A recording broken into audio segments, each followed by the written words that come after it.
La parole est à Monsieur Jean-Philippe Nilor pour la France insoumise. Monsieur le Premier ministre, dans les collectivités dites d'outre-mer, les questions relatives à la propriété foncière revêtent une dimension ultra sensible en raison des réalités historiques, sociologiques et géographiques. En avril dernier, cherchant à pallier les insuffisances de la loi Letchimy de 2018 sur l'indivision, la loi visant à l'accélération et la simplification de la rénovation de l'habitat dégradé vient de déclencher un véritable séisme. Alors que le délai de droit commun pour la prescription acquisitive reste de 30 ans en France, la nouvelle loi permet spécifiquement en Outre-mer à tout occupant de bonne ou de mauvaise foi d'accéder à la propriété d'un bien immobilier attestant de son occupation pendant 10 ans. Cette disposition provoque émoi et inquiétude légitime au sein de nos populations, des professionnels et de l'ensemble de la classe politique. Monsieur le Premier ministre, ma question est simple.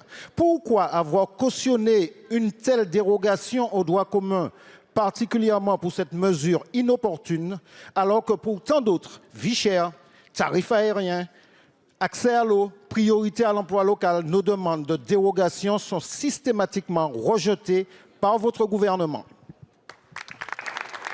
Je vous remercie, Monsieur le Premier ministre.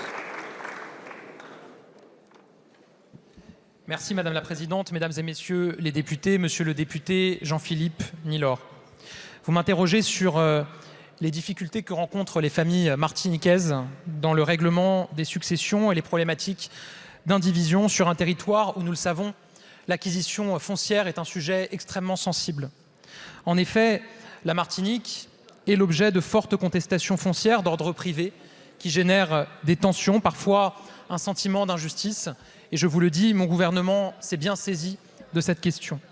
Lors du comité interministériel des Outre-mer qui s'est tenu en juillet dernier, il a été décidé d'aborder de front le sujet de la facilitation des sorties d'indivision.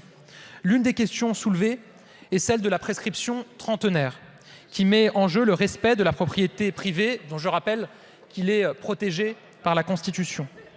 La loi du 9 avril 2024 relative à l'accélération et à la simplification de la rénovation de l'habitat dégradé et des grandes opérations d'aménagement traite ces difficultés. Elle prolonge le régime dérogatoire mis en place par la loi Letchimy de 2018 qui permet de faciliter la sortie de l'indivision successorale et de relancer la politique du logement en Outre-mer jusqu'en 2038. Plusieurs autres dispositions ont été prises pour améliorer et renforcer les dispositifs qui permettent de sortir de l'indivision. Au-delà des nouvelles dispositions juridiques applicables, le préfet a pris l'initiative d'organiser après-demain une conférence de concertation locale chargée de formuler des propositions pour améliorer le traitement des indivisions qui sont bloquées. Une mission d'appui et d'expertise de haut niveau viendra accompagner les travaux de cette conférence, c'est ce que nous avons décidé.